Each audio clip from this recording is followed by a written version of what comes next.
Yes, ऊपर यह अभी निर्धारित किया गया है कि कार्डर विद्यमान था और इस तथ्य के आधार पर कि याचियों ने 1 दशक से अधिक की लंबी अवधि तक प्रधान अध्यापक के रूप में सेवा की है, यह नहीं कहा जा सकता कि उनसे यह कहा जाना कि वे सहायक अध्यापक का पद संभाल लें पंक्ति में प्रतिवर्तन तथा अवनत किए जाने की कोटि में नहीं आता।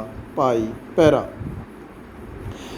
प्रतिवर्तन आदेश तुरंत प्रभावी होने के कारण सदैव ही पंक्ति में अवनत किए जाने की कोटि में आता है। पाई यहाँ तक कि उच्चतर पद से जो अस्थायी अथवा स्थानापन्न हो, निम्नतर अधिष्ठायी पंक्ति में प्रतिवर्तन पंक्ति में अवनत किए जाने की कोटि में आता है। पाई यद्यपि यह अनुच्छेद 311 के अर्थांतर्गत हो भी सकता है और ऐसा सदैव नहीं भी हो सकता है। पाई किंतु इन याचिकाओं में वास्तविक स्थिति भिन्न है। पाई याचियों की किसी विनिर्दिष्ट सीमित अवधि के लिए प्रधान अध्यापक के पद पर कार्य करने के लिए नियुक्त नहीं किया गया था, वरन उन्होंने उस पद पर लगभग 1 दशक और उससे अधिक अवधि के लिए कार्य किया है और इस तथ्य के बारे में कोई विवाद नहीं किया जा सकता कि प्रधान अध्यापक का पद सहायक अध्यापक के पद से उच्च है। पाई इन परिस्थितियों में याचियों को प्रधान अध्यापक के उस पद पर अधिकार है और यदि किसी कारणवश उन्हें उस पद से ऐसे निम्नतर पद पर प्रतिवर्तित किया जाता है जिसे वे पहले धारण किए हुए थे, तो यह निश्चित रूप से पंक्ति में उस भाव में अवनत किया जाना होगा जिस भाव में यह अभिव्यक्ति भारत के संविधान के अनुच्छेद 311 में प्रयुक्त की गई है। पाई ऐसे मामलों में वास्तविक जांच इस बात को अभी निश्चित करना है कि क्या संबंध व्यक्ति का उस पद पर जिससे उसका प्रतिवर्तन किया जा रहा है अधिकार है। पाई याची बल्लभदास गुप्ता ने 21 वर्ष से अधिक की अवधि के लिए प्रधान अध्यापक के पद पर कार्य किया है, जो कि एक तथ्य है। पाई अतः यह नहीं कहा जा सकता कि उसका उस पद पर जिनसे वह अब प्रतिवर्तित किया जाना चाहा गया है कोई अधिकार नहीं है। पाई यही स्थिति उन अन्य याचियों की भी है जिन्होंने 9 वर्ष से ऊपर की अवधि तक प्रधान अध्यापक के रूप में सेवा की है। पाई यदि उसे इस पद पर अधिकार है तो इन याचियों का प्रतिवर्तन एक ऐसा दंड है जिसे संविधान के अनुच्छेद 311 के उपबंधों का अनुपालन किए बिना नहीं दिया जा सकता। पाई प्रत्यार्थियों का यह पक्ष कथन भी नहीं है कि उन्होंने संविधान के अनुच्छेद 311 का अनुपालन किया गया है।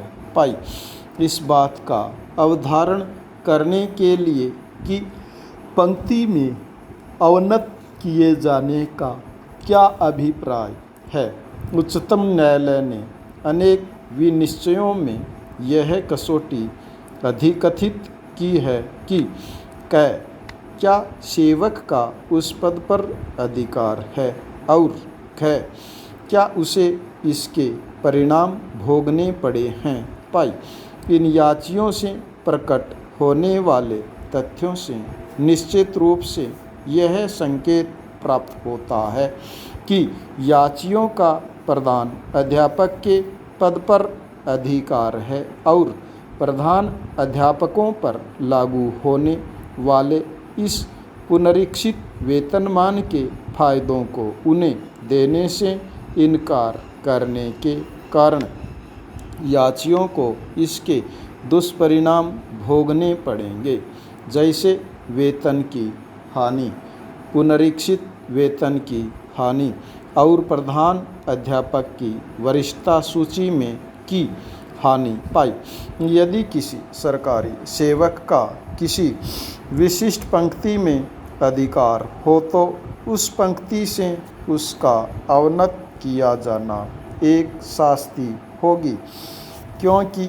वह उस पंक्ति की उपलब्धियों और विशेष अधिकारों को खो देता है। पाई मामले को इस दृष्टिकोण से देखते हुए इस बात में कोई संदेह नहीं रह जाता कि याचियों को पंक्ति में अवनत किया गया है और वह भी भारत के संविधान के अनुच्छेद 311 की अपेक्षाओं की पूर्ति किए बिना किया गया है।